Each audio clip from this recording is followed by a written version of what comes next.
Shalom, bien-aimés frères et sœurs, que le Seigneur vous bénisse. Bienvenue dans la présence de Dieu. Les bontés de l'Éternel sont inépuisables et sa grâce surabonde encore et toujours dans nos vies. Que le Seigneur vous bénisse. Nous parlons du Saint-Esprit et ce matin, c'est l'esprit de repentance.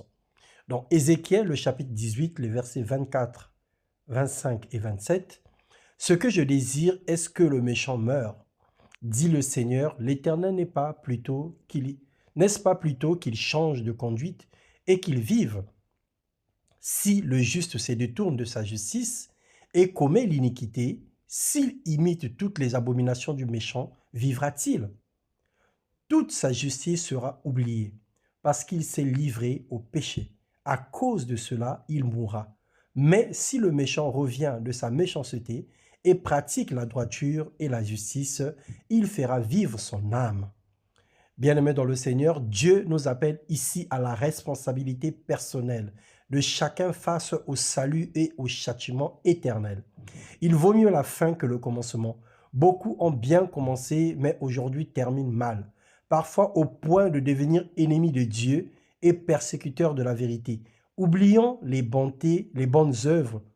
Oublions que les bonnes œuvres seules ne sauvent pas ou ne suffisent pas pour être sauvés. Le Saint-Esprit nous révèle sans cesse la volonté de Dieu. Il nous montre comme dans un miroir l'état réel de notre marche avec lui. La vie dominée par le mal nous éloigne de la voie de Dieu. Le péché ainsi que le mépris du Saint-Esprit ferment la porte à la plénitude divine.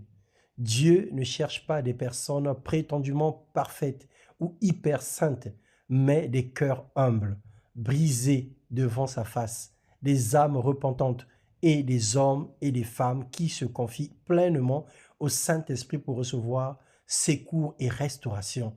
1 Jean 1, le verset 9, « Si nous confessons nos péchés, il est fidèle et juste pour nous les pardonner et pour nous purifier de toute iniquité. » Frères et sœurs, reconnaître ses fautes et se tourner vers Dieu est la meilleure décision à prendre. C'est le chemin qui garantit chaque jour notre salut et nous permet de vivre dans la puissance de Dieu.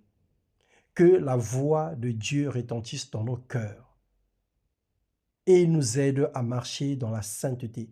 Car quel avantage y a-t-il à gagner toutes les richesses pour satisfaire la chair et à la fin perdre son âme?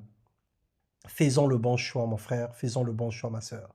Laissons le Saint-Esprit nous guider, laissons le Saint-Esprit nous conduire et nous orienter. Nous voulons prier ce matin en disant « Seigneur, toi seul es le chemin qui mène à la vie, la vérité qui éclaire notre marche, et la vie dont chaque être humain a besoin. Manifeste-toi puissamment dans la vie de tous ceux qui disent Amen à ta parole ce matin dans le nom de Jésus. Manifeste-toi dans la vie de tous qui se repentent sincèrement, dans tous qui s'abaissent et reconnaissent leurs fautes devant ta face. Parce que ta main n'est pas courte pour toucher, ni ton oreille dure pour entendre. Exauce nos vœux, nos prières ce matin et relève-nous, Seigneur, de la honte. Donne-nous des vêtements blancs et change notre conduite et notre attitude. Dans le nom puissant de Jésus-Christ. Amen.